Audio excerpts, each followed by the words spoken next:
Before we start, special thanks to everyone for supporting the channel. Really appreciate it. And if you enjoyed my content, please remember to subscribe and share this video.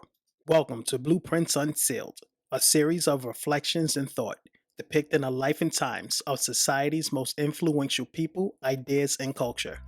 Darkness is defined as the absence of light, while light should never be defined as in the absence of darkness.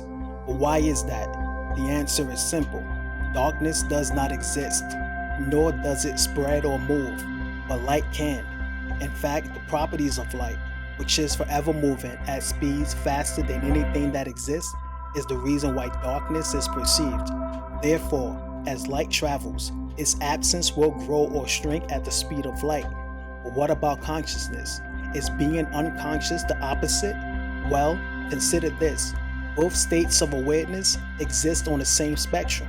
In other words, a person that is awake is considered conscious. A person that is asleep is considered unconscious. And what about a person that is deceased? Well, then a state of consciousness is considered non-existent.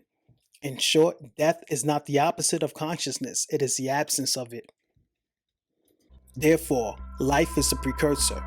However, in the realm of consciousness, only 10% of the brain is considered to be conscious, while the rest of the mind operates below this level of awareness. But it gets deeper. For every decision that the conscious mind could make, behind it is our subconscious, the dark zone of the mind that guides every step of the way. But perhaps more concerning is that this powerful force drives all of our behavior and habits, but still we know very little of its nature. So this leads to the question, is it possible that mankind could be under some type of influence, or are we spellbound by a higher power? What separates man from beast? Some say it's our self-awareness, but how much of this is true? Sure, humans are capable of self-analysis, imagination, abstract reasoning, and much more, but we must not forget that this all takes place on the surface, and as you may recall, most of our mind dwells in a subconscious realm. For animals, this may be a different story for most of them.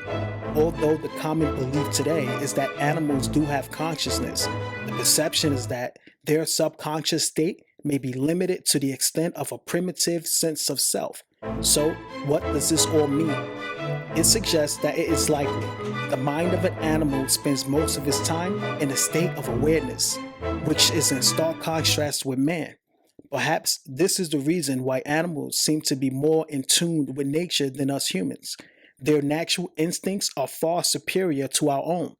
In fact, without the invention of tools and other man-made equipment, we probably would have went extinct a long time ago.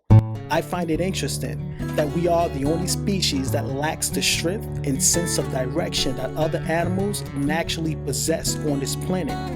Now, some may argue that our superior brain gives us the capacity for self-determination. But there's a problem here. This perception of free will may just be an illusion. In fact, there have been numerous studies that use brain scanners that can predict people's decisions seconds before the test subject were even aware of making them. So, who really made the decision? Clearly, it's not you, or it's not who you think you are.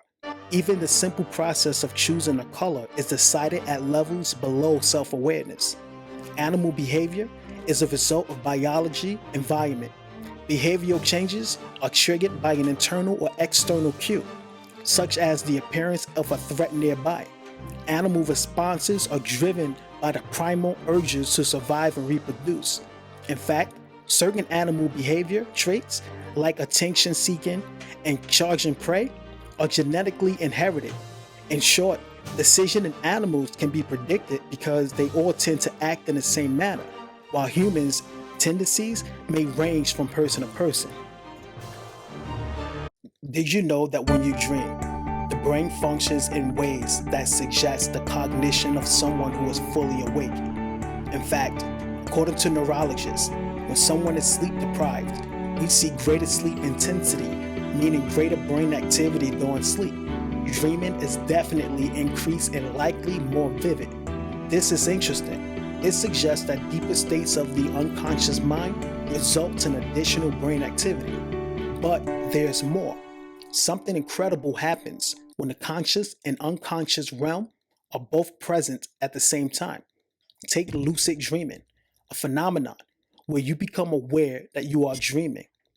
During this state, it becomes possible to take control over your dream, ranging from narrative to character or even changing the environment. What perplexes scientists is that by simply recognizing that you are sleeping has the ability to change how a dream plays out. Now consider hypnosis, very similar to lucid dreaming, but rather than you controlling the narrative, your mind becomes open to suggestions. The fact that the mind works this way is both fascinating and disturbing. The idea that mankind is under a spell has resonated with people since recorded history.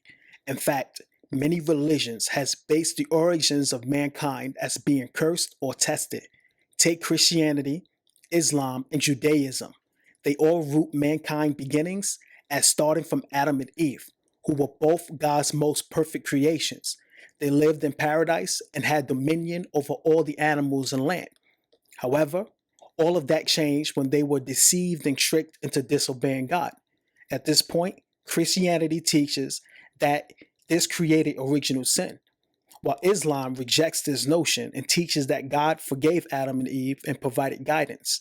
In any event, these stories proclaim that man was cast onto earth and inherited a curse that ails mankind even to this day. The Mayans believe that the gods created many imperfected iterations of man before finally settling on what we are today, but still not free from imperfections. Perhaps one of the most intriguing stories of man's origins is told by the followers of Scientology. They believe that Earth was inhabited by extraterrestrials that was tricked and forcibly brought to this planet in order to address the overpopulation of their home world. The story goes on to say that the bodies of these ETs were destroyed, but their souls were allowed to live on. However, before destroying the bodies, their minds were brainwashed and they were fed false memories. When mankind came into existence, the belief is that they attached themselves to our bodies, implanting us with their false memories and reality. And the only way to free ourselves from these entities is by auditing every last one of them through special technique and equipment. Have you ever questioned why we spend our lives trying to find ourselves? It's a paradoxical concept, an idea that has plagued mankind since the dawn of time. The Native Americans went on a spiritual journey, while Socrates' philosophical viewpoints focus on the dialogue between the soul and itself. We are constantly trying to reconcile this dual consciousness that exists in each and every one of us. Whether you believe in religion or trust in science, they strangely come to meet at the same conclusion. There's a powerful entity that dwells in us. Some call it subconscious mind, while others say it's the soul. And although it is part of us, it also has a mind of its own. Its origins come from a place that is foreign to us. But one thing is clear, without it, there will be no us. In the end, we must do everything in our power to understand this hidden part of us, for it holds our true identity. Thanks for watching. Please consider supporting the channel by hitting the like button and subscribing.